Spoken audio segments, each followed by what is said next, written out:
Hello everyone.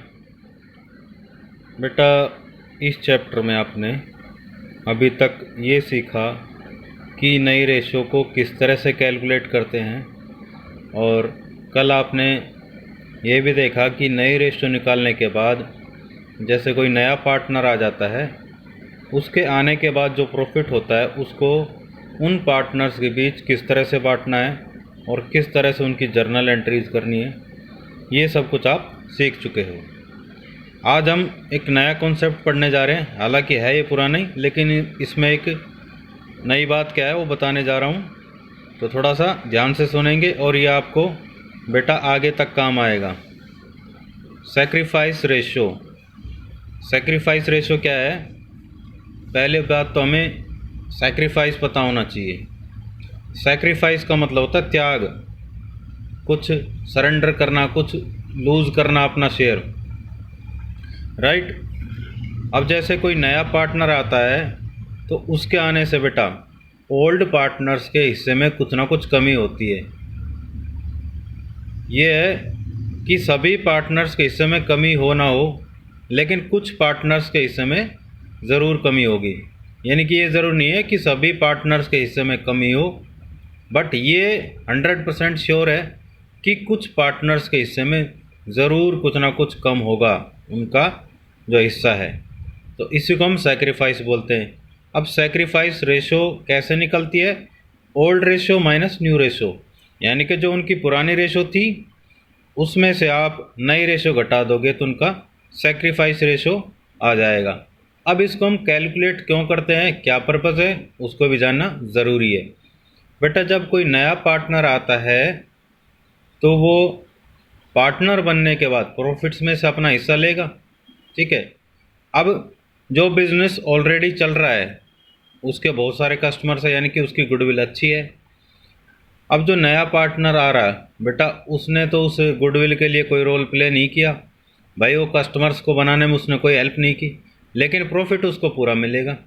तो यहाँ पर क्या है बेटा, ओल्ड पार्टनर्स क्या कहते हैं कि ये प्रॉफिट में से भी हिस्सा लेगा, दूसरा हमारा हिस्सा भी कम हो रहा है, ठीक है। ना तो कस्टमर्स को बनाने में इसने हेल्प की थी और दूसरा हमारा हिस्सा और कम हो रहा है, तो हमें कंपनसेट किया जाए, यानी कि जो हम सेक्रीफाइस कर रहे हैं उसके लिए हमें कुछ मिलना चाहिए। अब बेसिकली वो क्या है, जो नया पार्टनर आ रहा है बेटा वो अपनी गुडविल का हिस्सा लेके आएगा। यहाँ पर क्या करते हैं, आप गुडविल का वैल्यूएशन करोगे, जैसे आपने अलग अलग मेथड्स अपनाए थे तो उनके बेस पर आप गुडविल की वैल्यूएशन करोगे, और उस गुडविल में से जो नया पार्टनर है उसका कितना हिस्सा है। जैसे मान लो गुडविल की वैल्यूएशन आपने की बेटा, गुडविल आई 1,00,000। अब मान लो दो पार्टनर है ए बी, और वो इक्वल पार्टनर्स है। सी नया पार्टनर आ रहा है 1/5 हिस्से के लिए। इतने हिस्से के लिए 1/5। गुडविल की वैल्यूएशन की आपने 1,00,000, तो 1,00,000 गुना 1/5 यानी कि 20,000। यानी कि सी जो नया पार्टनर आएगा वो अपने हिस्से की गुडविल 20,000 रुपये लाएगा, और ये 20,000 रुपये जो ओल्ड पार्टनर्स हैं जो कि सैक्रिफाइस कर रहे हैं, ओनली सैक्रिफाइसिंग पार्टनर्स, ये याद रखना बेटा, जो पार्टनर सैक्रिफाइस नहीं कर रहा है उसको इस गुडविल के अमाउंट में से हिस्सा नहीं मिलेगा, सिर्फ उनको हिस्सा मिलेगा जो कि सैक्रिफाइस कर रहे हैं। तो ये रेशो आपको कैलकुलेट करनी आनी चाहिए। ये किस तरह से कैलकुलेट होगी? Old ratio minus new ratio. अच्छा, एक चीज़ और कि अगर क्वेश्चन में ओल्ड पार्टनर्स दिए हुए हैं, उनकी रेशो दी हुई है, और सिर्फ ये बोल रखा है कि नया पार्टनर आ रहा है इतने हिस्से के लिए, बस यहीं तक, यानी कि आगे ये नहीं बोल रखा कि उनकी नई रेशो ये होगी, आगे आप सैक्रिफाइसिंग रेशो कैलकुलेट करो। दोबारा सुन लो बेटा, जब कोई नया पार्टनर आता है और जो ओल्ड पार्टनर्स दिए हुए हैं उनकी रेशो दी हुई है, लेकिन नई रेशो नहीं दी हुई है, और आपको सैक्रिफाइस रेशो कैलकुलेट करनी है, तो ओल्ड पार्टनर्स की जो रेशो है ना, ओल्ड रेशो, वही उनकी सैक्रिफाइसिंग रेशो होगी। यानी कि आपको अलग से कैलकुलेट करने की ज़रूरत नहीं है। लेकिन अगर केस हो कि ओल्ड रेशो भी क्वेश्चन में दी हुई है और नई रेशो भी, तो फिर आप फॉर्मूले से कैलकुलेट करोगे, राइट। अब बेटा यहाँ पर कुछ इम्पोर्टेंट क्वेश्चन है बहुत ज़्यादा, उसको देखेंगे, थोड़ा सा टिपिकल है तो ढंग से समझेंगे। X and y are sharing profits and losses in the ratio of 5:3। X और वाई बेटा दो पार्टनर है, 5 और 3 में वो प्रॉफिट्स और लॉसेस को बांट रहे हैं। Z is admitted and it is decided that the profit sharing ratio between Y and Z shall be the same as existing between X and Y। Z को बेटा एडमिट किया जा रहा है, नया पार्टनर बनाया जा रहा है, और ये निर्धारित किया जाता है कि Y और Z के बीच भी रेशो वही होगी जो कि X और Y के बीच है। यानी कि जैसे X और Y के बीच 5:3 है, तो Y और Z के बीच भी इतनी ही होगी। Calculate the new profit sharing ratio and the sacrificing ratio.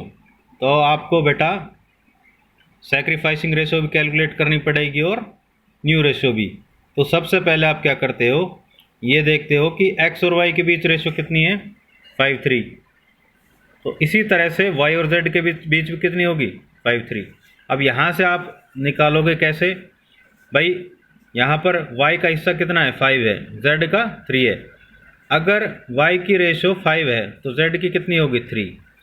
अगर y की 1 है, इसमें ऐसे नहीं दे रखा, अगर y की 1 है तो z की कितनी होगी, 3/5।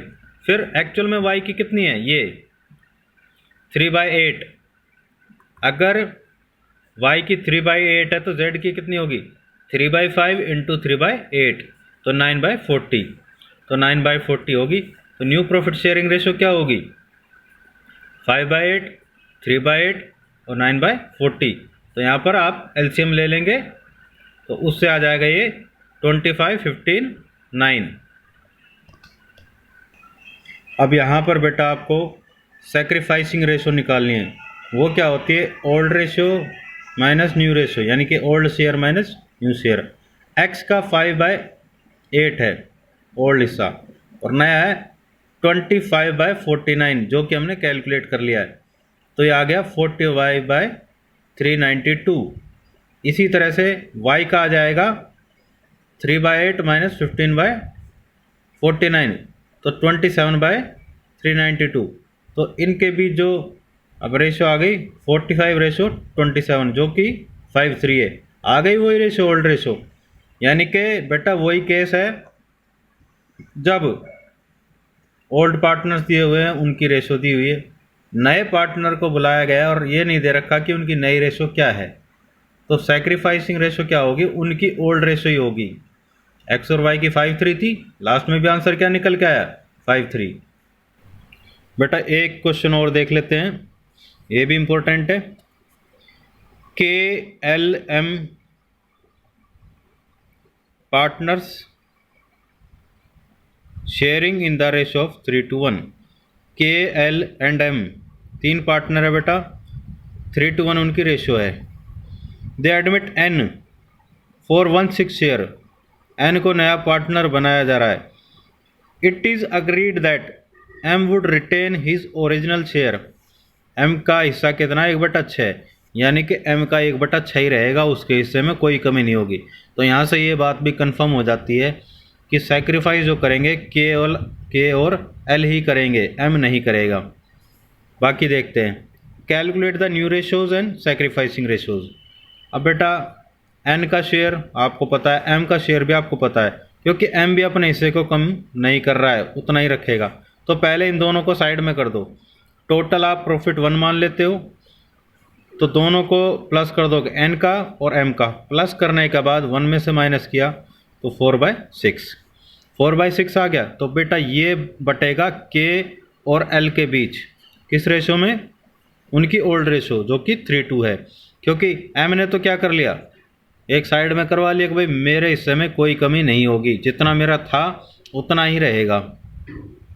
तो यहाँ पर नई हिस्सा क्या आ जाएगा, K का 12/30 और L का 8/30। तो इस तरह से नई रेशो क्या निकल के आएगी, 12/855। सैक्रिफाइसिंग रेशो निकालने के लिए बेटा आप क्या करोगे, वही old ratio minus new ratio. Old ratio आपको पता है 3/6 माइनस में 12/30, तो ये आ जाएगा के का 3/30 और एल का आ जाएगा बेटा 2/30। एम कोई सेक्रीफाइस नहीं कर रहा है तो 3/3 आ गई वही, क्योंकि यहाँ पर भी केस क्या है, यहाँ पर भी केस यही है कि ओल्ड पार्टनर्स की रेशो दी हुई, नया पार्टनर आ रहा है, उनकी अब नई रेशो नहीं दे रखी है, तो जो ओल्ड पार्टनर्स की रेशो है वही उनकी सेक्रीफाइसिंग रेशो होगी। अब यहाँ पर यह भी क्लियर कर दिया था कि एम बेटा अपने हिस्से में कोई कमी नहीं कर रहा है, वो ये कह रहा है कि जैसा हिस्सा मेरा पहले था फ्यूचर में भी मैं यही रखूँगा, मेरे हिस्से में कोई कमी नहीं होनी चाहिए। तो ऑब्वियस सी बात है बेटा, बचे कौन, के एंड एल, तो उनकी रेशो बची 3/2, तो वही उनकी सेक्रीफाइसिंग रेशो है। आई होप बेटा आपको ये कॉन्सेप्ट समझ में आ गया होगा। अगर समझ में नहीं आया तो आप मुझसे कांटेक्ट कर सकते हैं। Okay bye, take care.